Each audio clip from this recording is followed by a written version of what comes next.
picked up 2 brand new Softail 114s near the airport and beelined it to the nearest Safeway to pick up supplies and eat lunch. Then we hit the Trans-Canada Highway. Next stop, Vulcan, Alberta. The stint on the Trans-Canada was short, and we were soon riding south along prairie roads, long and very straight prairie roads. Before long, we arrived at the Vulcan Visitor Center, outside of which stands the Starship Monument. One of the fun things to see in the Visitor Center is the free holodeck.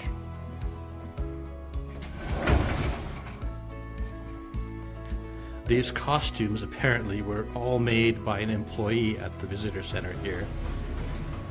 And that is the chair. And it's been signed by the cast members, which is really cool. The Green Lizard Guy. Jeannie's going to show us something about the Green Lizard Guy. I am weary of the chains. Wait for me. I shall be merciful and quick. That's fantastic.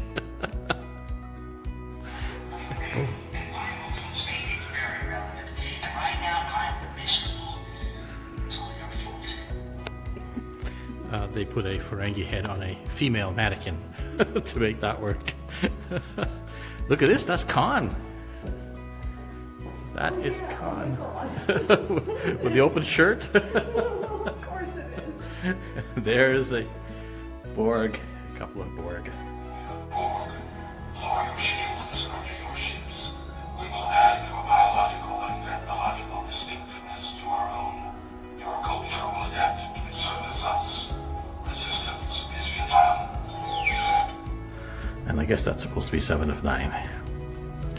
Doesn't quite look like 7 of 9. That's just fabulous.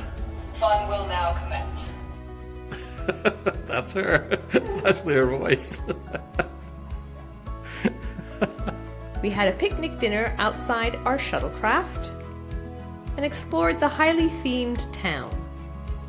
A Spock stained glass window, the Starfleet Vulcan funeral home, the crosswalks are themed, the street signs are themed, even the street lamps are themed.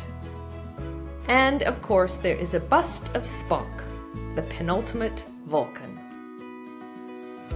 It was still early, so we headed back north, along more arrow-straight prairie roads, toward the Badlands and Drumheller.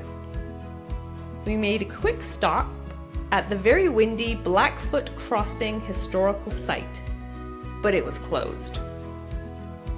We eventually arrived in the Badlands, riding towards the famous Hoodos. Spectacular. The Hoodos alone made this trip worthwhile. Our plan the next day was to backtrack a little to visit Wayne, Alberta, and then weave our way to Red Deer, with a few stops along the way.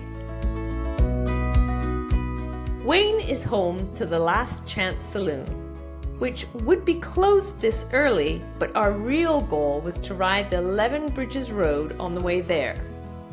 This turned out to be another spectacular view down in the Badlands. On the way to Red Deer, we stopped at Horseshoe Canyon for one more jaw-dropping look at the Alberta Badlands. There we also learned about rocks that catch fire when struck by lightning. After we turned north, we made another stop in Trochu to see the world's largest Gulf tea. The next stop was Dry Island Buffalo Jump. Check it out. This is Dry Island Buffalo Jump Regional Park. The Indians used to drive some buffalo across these plains and over this cliff. You can't really tell in the video, I think, but it's a heck of a long ways down. And apparently the women and children would be waiting down below to skin the buffalo and take the meat and prepare it.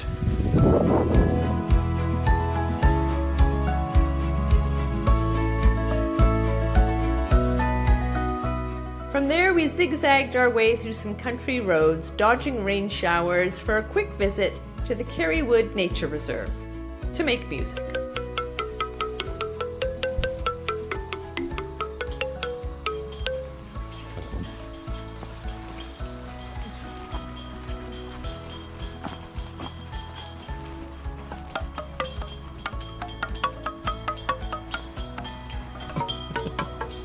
You started a trend.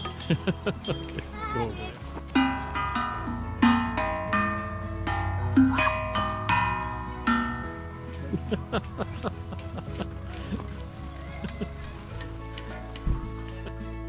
We're not going to talk about day 3. It was a long, cold, wet, miserable 5 hours to cover 150 kilometers, stopping at every Tim Hortons we could find to warm up enough to stop shivering and feel our fingers again.